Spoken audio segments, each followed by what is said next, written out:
Hello everyone, welcome to my tutorial. This is my first tutorial, so should be good. Because this is my first tutorial, I'm going to introduce you a model that I'm in love with. It's called DialoGPT, as you are seeing on screen. I call it DialoGPT, but I'm not sure if everyone call it DialoGPT. I think it makes sense to call it DialoGPT because it's built on top of GPT, GPT-2. The reason why I love it so much, I'm gonna show you why. This is Hugging Face. I'm not sure if you familiar with Hugging Face. They usually upload your model and they should have an inference API here. For example, if you already train a model and then you will expect the model to do a task such as answering any inquiries from customers or predict anything that coming from the future, let's say sales forecasting, etc. So for this inference API should be how the model react to our question or our conversation.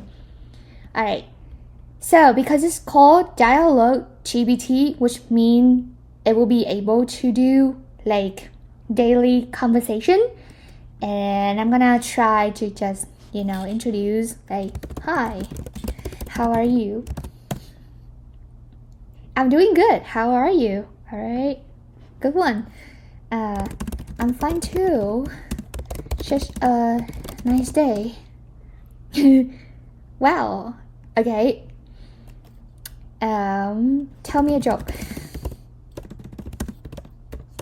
Yeah.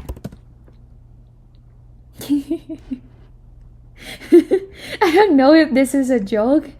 Okay. Tell me a dad joke. See, this is how I love DialoGPT. It's there, but it's not there yet. It's humorous, but sometimes it's just not into it. Okay, so for anyone who looking for a model to do conversational AI, I will suggest that if you want to use DialoGPT, make sure that you fine-tuning the model, or else when you spin it up and make it your AI agent to answer your, let's say, customer inquiries, everyone will think you have a drunk agent because sometimes it's just out of the blue. But yeah, that's it about DialoGPT.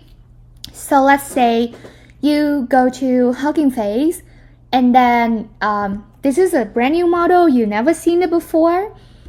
I would say go into this section, how to use, and for every model that I'm seeing, especially big one, they should have an example code for you to make you get ready to spin it up, or knowing how to use it. So what I'm gonna do, I'm just gonna copy it, copy everything, and then I am going to my VS Code. Ooh, where's my VS Code? Okay, I'm nervous. Okay, this is my VS Code, and then I already have a file. I call it DialoGPT, and then I just paste it here. Save. Okay, so after I have this from the Hugging Face website, I'm just gonna save it. Again, this is just the code that I'm copy from there. So this is their example code for me to up to speed of their model capabilities. So I can just go ahead and run it now. However, it is not a good practice because my virtual environment, my environment is already importing all of the transformer, all of the torch here, that all the requirements. But let's say you are brand new, someone just from your team resign, and then they hand you over their project and you will be the one who take over. So you would know all of the requirement, the packaging that they use to be able to rerun their model, let's say. So having a virtual environment is easy for you to like spin it up, getting all of the requirement, different packaging that they use. Let's say they use like Python 2 instead of Python 3, something like that. All of that you need to document before giving out your model to someone else. So from here, I'm gonna do Python 3, then and I'm gonna do DialoGPT, which is like just my virtual environment name. Okay, and then now I'm gonna go to activate it. I'm gonna do source DialoGPT, and then bin and then activate. Okay, it's activating now. You can see it here, the little DialoGPT here. And then if you go and refresh your VS Code, you can also see it here.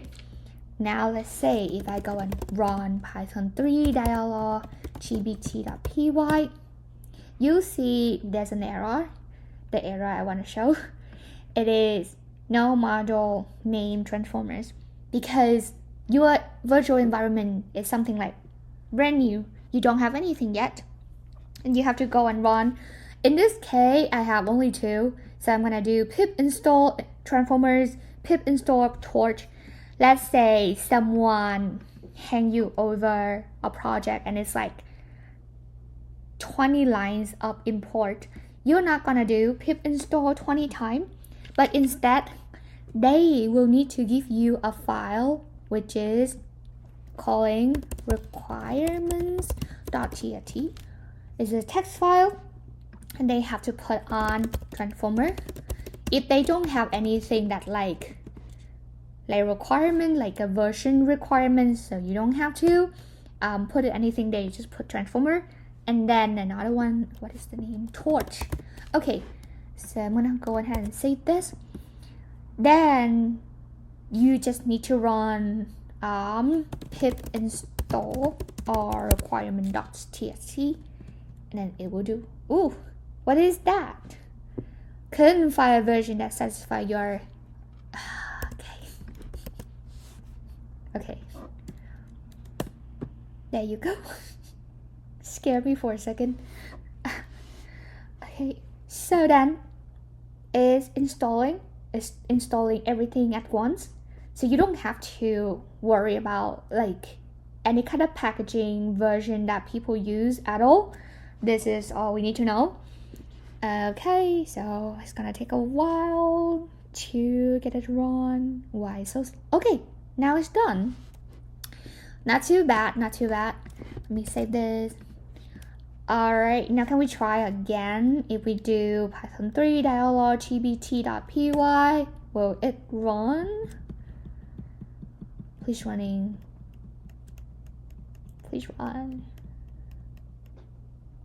Okay, it's running. User. Alright, this is because we have an input here as user. And note that because of this code, you can only chat with GPT for like 5 times. Not GPT, DialoGPT. So I'm gonna say hello. Okay, answer me back. Cool. How are you today? I'm good. How about you? I'm fine too. Nothing to do. That's good. I don't know how is that good, but whatever. I'm glad to hear that. I just love you. Okay, so 5 times you get to talk to DialoGPT. Then basically that's it for this tutorial. Very easy to use, very straightforward. Copy the example code.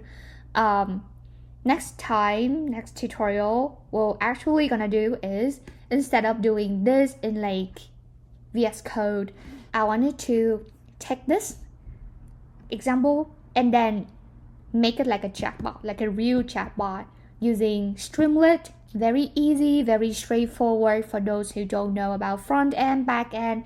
You can spin up your chatbot easily, and instead of just doing for like 5 lines, let's see how do we take this code and make it like a conversational AI chatbot. That's it for me for today. First tutorial. Thank you everyone.